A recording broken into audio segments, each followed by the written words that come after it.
Welcome to the new moon in Pisces occurring at the end of February, February 28th, the last day of the month.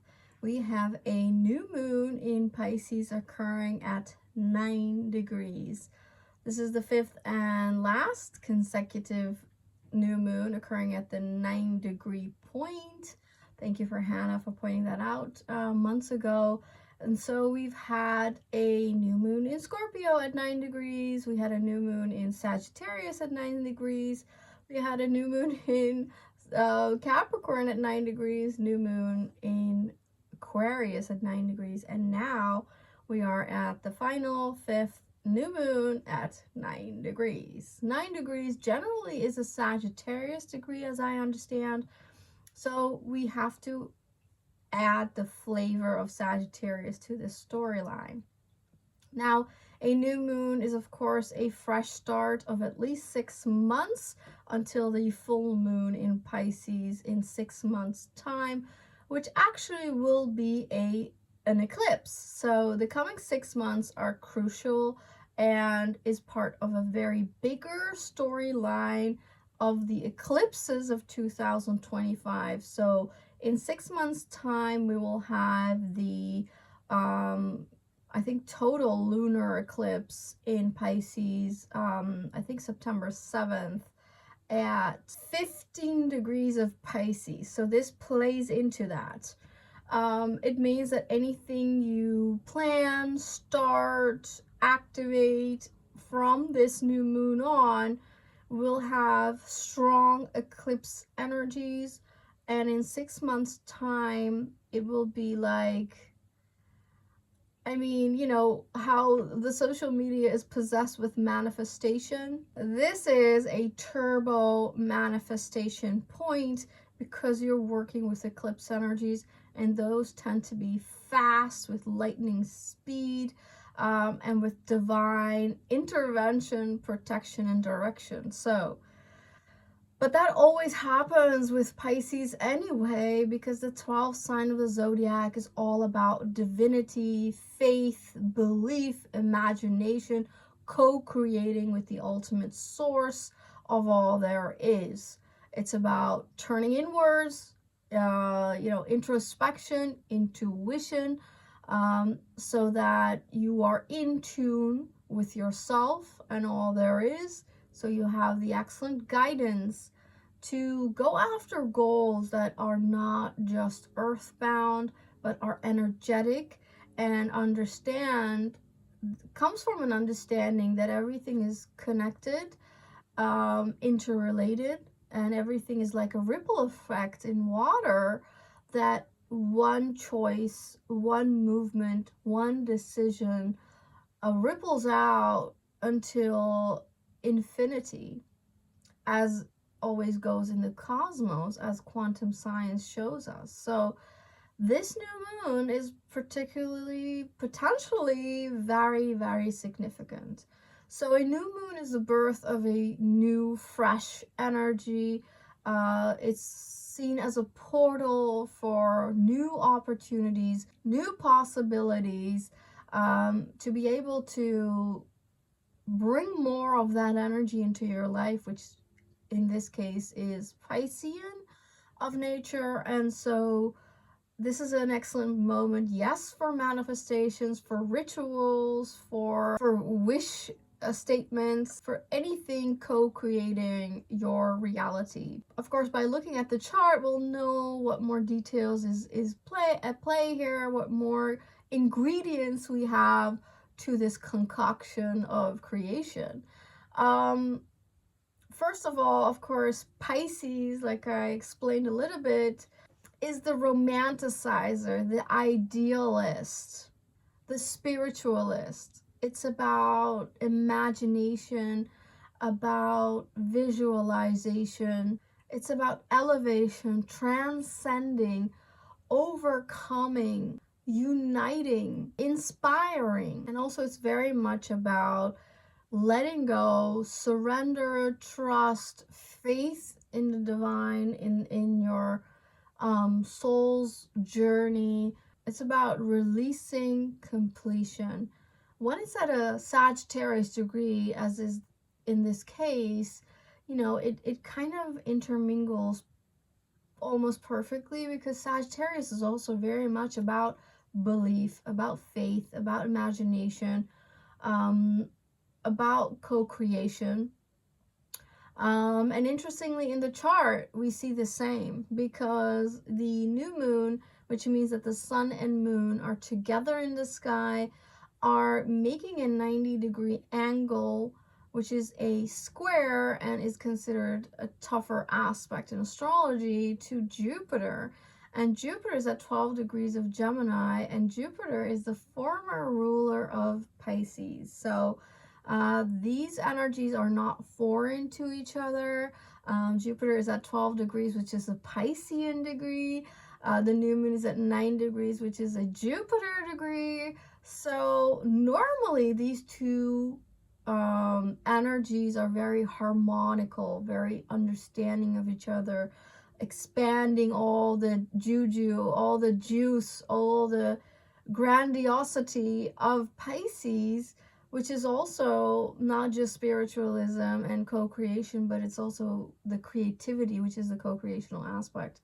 The creative expression, which is at a divine level, which means, you know, downloading fantastic ideas, turning the dream into vision, into reality, you know, turning the unseen into seen. It's really the making the impossible possible. It's the magic and mystical side of life that we're all highly tapped into February 28th. But as this is a new moon, this is the coming 6 months of the potential energy that you can bring into your life stronger than ever, because it's aligned with eclipse energies, right? The problem is, though, the 90-degree angle. So it creating a square means multiple things. First of all, tension between these two energies, Jupiterian and Gemini versus new moon in Pisces. The tension is that, in basic sense, Gemini is the mundane and in, you know, the daily life on Earth, and then Pisces totally is not, is transcending and going way beyond in the ether, and you know, moving into the unseen, you know, understandable side of things, what Gemini doesn't like. It likes to understand, make sense of it, and learn and absorb. And that's actually the same, the absorb. It's also about understanding that Gemini is very much about communication and the use of words. The problem with Pisces is that they're not that great with that. They're not so good in communication. They're not so good in finding the right words, making them be understood. There is some vagueness about Pisces that Gemini wouldn't like. Both are very procrastinational, escapational energies. Both these energies could potentially have a difficulty rounding things up, completing things, you know, a very scattered energy potential, meaning that the coming 6 months, our energy, our focus might be all over the place because of this square. But I always see a square as not just a difficulty and a tension, but that there is a purpose behind it, and the real reason, I think, is a tension. So this angle wants us to look at this. What is lost in translation? Where is either your communication very difficult to make yourself understood, or, you know, is it very difficult to understand what is true, what is false, and how to make sense of it? So there is a difficulty apparently in information and truth with such a square. There could be a lot of gossip, BS information floating around. But like I said, the real reason is The real reason is an attention and a focus. And when we look at the positive side of Jupiter and Piscean energies, is that you're asked to step up in your faith, to expand your belief, and to express them in words in your communication, even though that is the difficulty, which is why, there is a push in this direction. Yeah, it's difficult, but this is what you need to master. Speak about your beliefs, communicate them to people, even if you're not understood, even if it's all lost to them. And it's about you picking, your story, how you want to talk about it, how you want to portray it, how you want to communicate it. And of course, I think we're stepping into the understanding that words, communication is very manifestational. So this is a part of that, we're being very mindful of the words you use. This is also a difficulty in health, particularly mental health. So you want to take care of those things. There is a need to go slow with a Piscean energy. This is also another difficulty probably because Jupiter in Gemini is a fast energy. It's not about going fast. We'll lose information. We'll have difficulties with direction, and so we have to slow down. We have to be able to understand whatever is going on in our personal life and our collective lives. I think it's also, this ties back into the whole eclipse alignment, right? But it's really a twist of fate, okay? Because Jupiter is about fate, blessings, and Pisces is that soul journey. So the square is a turn of events, a twist, not just on fate, but also faith, and they are probably intertwined. So the change, the twist in faith is gonna lead to a twist in fate. You know what I mean? So there is a huge change going on, especially the coming 6 months, in our understanding of faith and our journey regarding our fate. And so we have to be spiritually inclined. The Jupiter Gemini is also a focus on expand your skills. Make sure you got all the right information. Is there anything you need to learn on your faith journey and on your fated journey? And so you need to learn about the spiritual side of life as well. How is that? How to expand that, by having the spiritual habits, right? Meditation, whatever it is you want to slow down with, like yin yoga or qigong, tai chi, all sorts of therapies, or even like think about also releasing the mind, soul issues with health. There is a need to release attention in your mind and to be really mindful of how, maybe anxiety or anything that's going on, maybe sleep deprivation with such a square. But ultimately, and unfortunately, this can cause some escapism and the desire to, completely step out of this reality. But the real reason, I think, is closely related to its culmination of this energy 6 months later on, during that full moon lunar eclipse in September 7th at 15 degrees of Pisces, which is an eclipse. So boom, the culmination, the completion energy of this new moon is huge.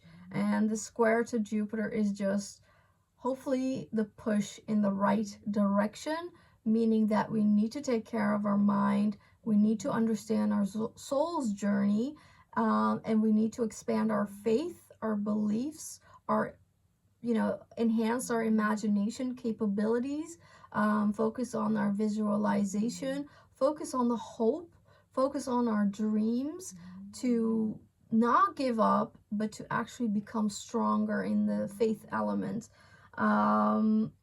And so, yeah, we got to work on our mindset. We got to work on our skills. We got to enhance our information gathering. We need to learn more. And definitely also through intuition, right? Make sure you boost your intuitional power, your skills. And for that, you need to sometimes be in solitude and be able to listen to the inner direction you have, because you need to know what's true and false, not just from the outside, but also what is true and false for you on this journey. And unfortunately, it's hard to tell with such a square, right? What's true, what's false.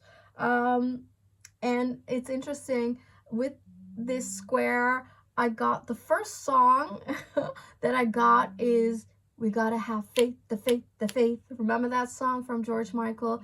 So you gotta have faith, the faith, the faith, guys. The coming 6 months, it's all about your faith. I know it sounds woo-woo, and I'm not coming from a religious standpoint, even though it can be religious. I'm not judgmental with that. But it's really even transcending that, even going more beyond that in the spiritual divine element. You have to have faith. You have to learn how to have faith, okay? This is your journey. No one can tell you what to do and how to get it, but you just have to want it, and that's how you expand it. You just have to want it, and things will come to you, the skills you need. And just hold on to everything that comes to you. If somebody recommends a book, read it, buy it. If somebody tells you there is this modality, look into it, okay? With curiosity, that's the Jupiter Gemini element. Pick up on everything that comes to you, and explore it, and take what you need and release what you don't like. But have the curiosity to expand your faith, the faith, the faith, okay? And also, I guess once you go into the George Michael arena, it continues. He has amazing songs about faith. And that's because I saw a lot of Virgo in his charts, and Virgo is the opposite side of Pisces, right? I always tell you that you have to think astrology in terms of axis. So when we talk about a lot of the Piscean things, actually it's also embedded in the Virgo element. And some argue that Virgo is even more psychic, has a stronger mediumship than the Pisces, because it's an earth sign, and it can therefore channel it into the physical, perhaps more easily than the Pisces energy. So knowingly or unknowingly, a lot of Virgos do this, and so does George Michael, or did George Michael. Another thing comes from Careless Whisper, a song he wrote, right? Where he says, "There's no comfort in the truth." There's no comfort in the truth. And that's another thing for the coming 6 months from this new moon on, in the sense that truth is not comfortable, okay? Because of this square. But that's just the first instance. When you are face to face with truth, it's like, it kind of hurts a little. It distraughts, it shakes you, but yeah, it takes you awake. It's that waking up, just like in a dream state, where there's this fall. I think it's in the REM area of the dream state, where you're just shook, you're shaken for a little while, because you're moving into a deeper state of dream, which is arguably could be more awareness. And so truth shocks us with discomfort at first, but really it's such a liberation. It's such a relief. It's such surrender and letting go, which is the ultimate Pisces expression. So, and I think the ultimate actually also to a square, it's exactly that first instant of discomfort, like, oh, that hurts. That's like, oh, what's that? Feels uneasy. But then there is the release. Then there is the ease that comes from the confrontation. So I thought that was also interesting. And in Jesus to a Child, he also says, when you know that love exists, when you know that love exists, which is part of the Piscean story, when you know that love exists, knowing that love exists, following the love path is the ultimate Piscean journey. So we gotta follow the love. We have to know, we have to believe and have faith that it exists, okay? And also what spoke to the square, I think later on in the song, he says, so the words you could not say, I will say them for you. And that's because of the Jupiter and Gemini squaring with this new moon. So sometimes it's either you not being able to say something or the other person not being able to say something. And it's really okay to say that for them, or to help each other to come with the right words, to understand each other. There is a difficulty in understanding each other, but we need to overcome, find the middle ground, find the middle words to help us understand each other, help us understand your inner dialogue and with those around you. Okay? Don't be afraid of that dialogue. Don't be afraid of the interaction, because, you know, most of us hopefully are human beings, and we're here to share. We're here to not hold it within us. No, we are social beings. We benefit, have pleasure of co-creation together, of dialoguing together, okay? We need to share, we need to express, we need to talk, we need to share, we need to help each other on this journey.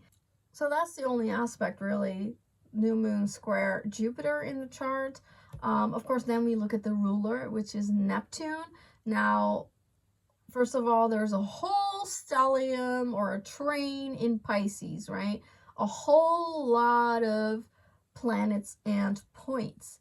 But particularly around its ruler, Neptune, we find, of course, the North Node and also Mercury. So there is a huge fated element to its ruler, and that is sextiling with Uranus, which has been an ongoing sextile for a couple of years. And that is the birth of a whole new world, a whole new reality, a whole new normal.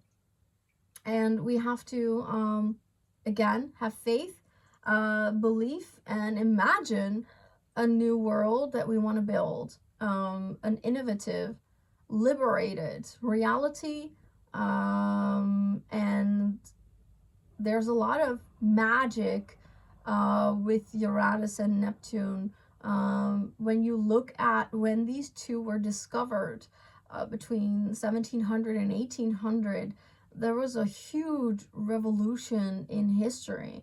You know, it was a time when people awakened to not just follow the church, but to follow their own inner truth. It was complete liberation for the first time in a very long history, that people were able to think for themselves. You know, they call it the Enlightenment. And you know, the new age was born, just having a different set of beliefs, your own beliefs, not people telling you what to believe in and how to do it, but you making up the rules for yourself, of how you want to lead your spiritual life, really, right? And during that time, the 17 and 1800s, which was because of this, because of the liberation and the awakening and the lust for true knowledge and self-exploration, self-actualization, arguably even the birth of individualism, right, was a huge creative momentum as well. You know, this is when Beethoven was there, Mozart was there, you know, because of Neptune, the related subjects, cinematography, so the cinema, the photography, all these new art forms were birthed. So a sextile from Neptune to Uranus, specifically here because it's the ruler of the new moon, is a very innovative, creative spark of higher intelligence that we can tap into to make us live a complete new reality. Both these energies are about music, okay, about vibrations, frequencies, and this is how we really tap into a very quick change because of Uranus, a very quick change, innovation into a new reality. Just like the Enlightenment, who would have thought, you know, from the 1600s where everything was faith-based, religion-based, I mean, religious, monotheistical religions, very conservative, to moving to a complete, you know, liberated society. And you know, that went so quickly and started to innovate industry even, you know, and created a more, arguably more democratic society. And now we're in it again strongly, except that now we understand much more about frequencies, about co-creation, manifestation. We understand quantum. We never had understood that before in the 1700s. So now the changes will be more quick than in the 1800s because of our understanding, because of our conscious development. Now, it's important to mention that during this lunation, February 28th, Mars is direct. Woo! Applause for yourself. You have survived a 3-month Mars retrograde that started in December. And, you know, that's tough because Mars rules our activity, our motivation, our general vitality, anything physical, and the desire to do, to complete, to go after, to start.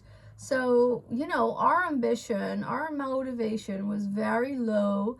The capability to do something or specifically start something was very difficult, and that is changing. So actually, from that point of view, Mars goes direct February 23rd, so 5 days prior to this new moon, meaning that this new moon is an excellent portal to start to really use this new Mars direct energy to, you know, get your fighting mode back on and start and do and feel more you know, joy, more inspiration, more energy to go and do. It's a very wide grand trine, but because both are water energies, the new moon and Mars, definitely is that easiness, at least emotionally and energetically, to be like, all right,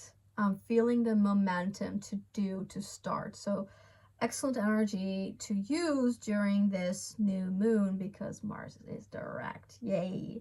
Of course, it still has a post-shadow period, but that is very long until May of this year. So we should feel, you know, definitely around this new moon, a huge momentum regarding, you know, forward movement, action orientation, especially motivation. But, you know, it might take some time for things to really get moving.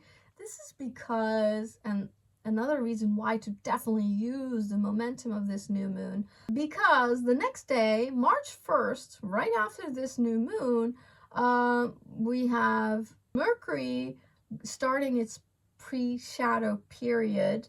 Mercury will go retrograde March 15th, but generally a Mercury pre-shadow period hits hard in my experience. So it means we will definitely feel it on March 1st, because Mercury is very close to us. It's about communication, so it rules over that Jupiterian energy in the chart.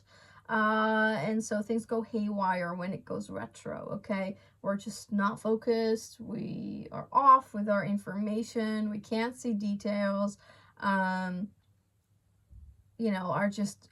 whole mindset is looking back to previous stuff or the past, and so not the greatest thing for forward movement.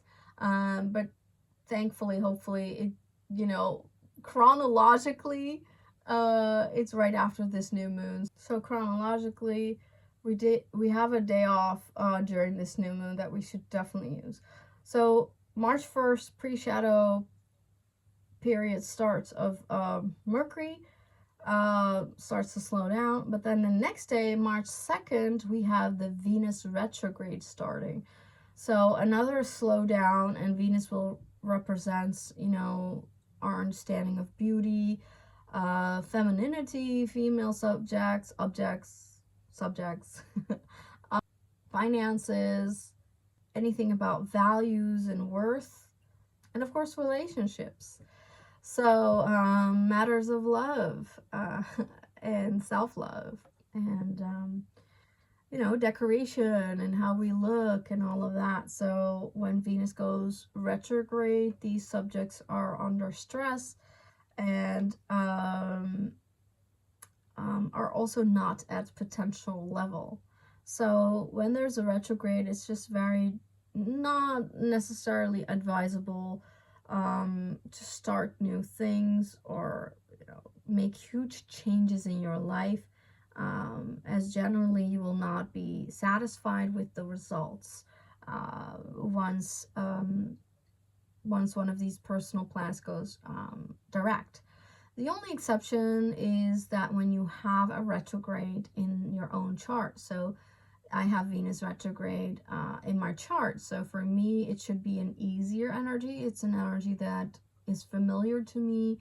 So the general retrograde things do not apply to me personally. But, and if you have, of course, Mercury retrograde in your chart or Mars retrograde, that's the same. But still, just remember that a retrograde is, of course, also a collective energy. So we're just off in certain topics and elements. And so when Venus goes retrograde, finances should be revised, should be, more careful, treading financial subjects, or relationships even, and so it's interesting that we're experiencing a very long retrograde period starting from December 24th, December 2024, with a Mars retrograde that just went direct February 23rd, and then just 5-6 days later we are in another retrograde season, really, of Mercury and Venus. So it just adds to the momentum of this new moon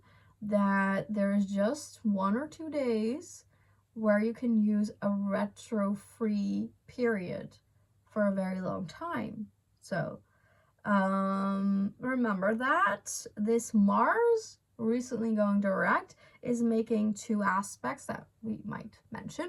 It's making a square to Chiron in Aries, and this can bring up a lot of sensitivities, triggers, aggression, anger issues. This can even be passive aggressive because of Mars being in the crab. It can be childish actions and reactions, and this can also bring, unfortunately, security issues or insecurity issues. Okay, careful for insecure people or triggers. the same Mars that just went direct is also making a trine to Saturn, and this is about building really an emotionally strong foundation. This is about emotional maturity, right? And inner stability that is really going to help us now with this Mars having the momentum to move forward, to set goals that fulfill us emotionally, and also goals from an emotionally rich foundation. Think about very long-term, soul-fulfilling, nourishing goals. And the last aspect that I want to mention that's right in the background but important, and that is Saturn in Pisces sextiling Uranus in Taurus. And this is, I don't know, things that got to me was build back better but in a different way. So being very groundbreaking. This is about breakouts, beyond breakthroughs. It's about building responsively.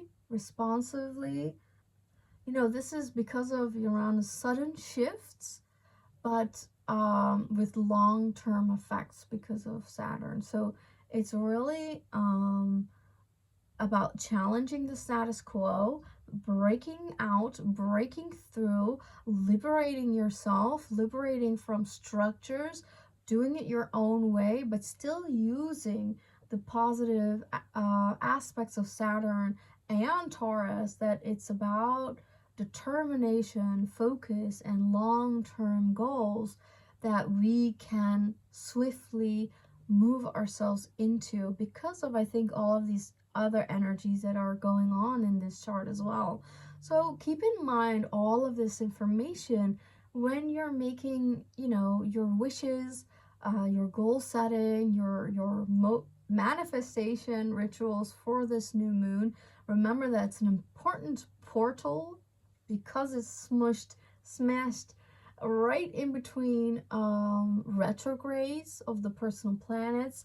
And also remember that we are already in eclipse energies. We're going to have the first eclipse of this year, March 14th at 24 degrees of Virgo. Eclipses always have energies going prior to the exact date. So it means that we are already in eclipse energies, definitely with this new moon. So remember that, and remember that I said the culmination, the end point, the completion to this new moon energy is an eclipse as well in 6 months' time. The lunar full moon eclipse occurring at 15 degrees of Pisces, September 7th. So important lunation, as you can tell. Use it to your advantage and to all the goodness around us. I have a lovely new moon in Pisces. I wish you much love, abundance, and a truer understanding of who you are on the soul level. May we all expand our spiritual habits and be more compassionate, more kind to ourselves and to all those around us. So take care, and remember, there's a momentum and an importance and a vibrational significance to this lunation. So take care and much love. Bye.